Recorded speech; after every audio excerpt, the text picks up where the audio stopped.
She was a factory girl, a flame in the darkness, who became a legend in the jungle. Mary Slessor, the flame in the jungle, overlaid with dramatic orchestral swell and tribal drum accents. In the soot-choked air of Aberdeen, Scotland, little Mary Slessor worked the spinning looms while other children played in the streets. Victorian-era textile factory interior, shafts of dusty sunlight illuminating young girls operating massive looms. Mary stands among them, focused but worn. Her fingers bled, her back ached, but her eyes were fixed on something greater. Close-up of Mary's tired but determined face, eyes reflecting the flicker of candlelight and a map of Africa. Her only treasure? A Bible, torn, thumbed through and treasured like gold. A small, worn Bible on her nightstand, illuminated softly beside a threadbare quilt. She heard stories of Africa, of jungles, tribes, and missionaries, and her heart ignited with fire. A Scottish church basement lit by lanterns, a missionary slides an old map across a table. Mary leans forward in awe. At 28, she did the unthinkable. She volunteered to go, alone, unarmed, undaunted. Mary in a modest Victorian dress, standing by a packed trunk labeled Calabar, West Africa, a determined glint in her eye. On a cold August morning, she stepped onto the steamship that would change history. A steamship departing from a Scottish harbor. Mary stands alone at the rail, watching the shore disappear. Calabar greeted her not with welcome, but with fever, fear, and the stench of death. Tropical landscape, mist rising from the forest floor. Mary walked slowly into a village where people eye her with suspicion. Twins were seen as evil, left in the forest to die. Dark jungle clearing. A newborn twin wrapped in leaves, crying alone under the trees. Mary picked them up, one by one, whispering prayers into tiny ears.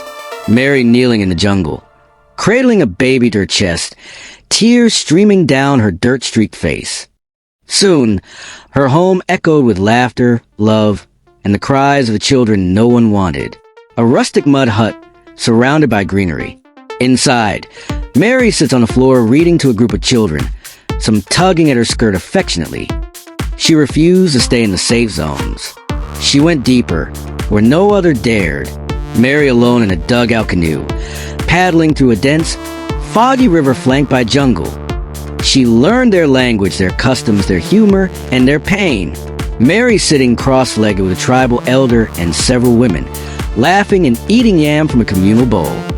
When two tribes prepared for war over a goat, Mary stood barefoot between them, a clearing filled with armed warriors. Tension high. Mary stands calmly in the center, hand raised, rain pouring down. "If you want blood," she said, "you'll have to spill mine first." Mary, soaked and unflinching, face lit by lightning in the distance. The jungle no longer called her foreigner. It called her mother. Mary walking through a village, surrounded by children holding her hands. Women nod and greet her with deep respect. She mediated land disputes, rescued women from ritual deaths, and stood toe-to-toe with tribal chiefs. Mary seated on a carved wooden stool beside village leaders, all eyes on her as she speaks calmly. She didn't bring religion in a book. She brought it with bare feet, warm hands, and unshakable love. Mary washing a wounded child's foot in a basin, her face full of tenderness as others gather around. Malaria tore at her flesh. Her hair thinned. Her bones grew brittle. Mary coughing in bed, drenched in sweat, a mosquito net hanging overhead. A child places a cool cloth on her forehead. But nothing, not sickness, not exhaustion, not fear, could extinguish her flame. Mary, frail, being helped to her feet, she insists on walking toward a distant village hut. When Britain offered her medals, she refused them all.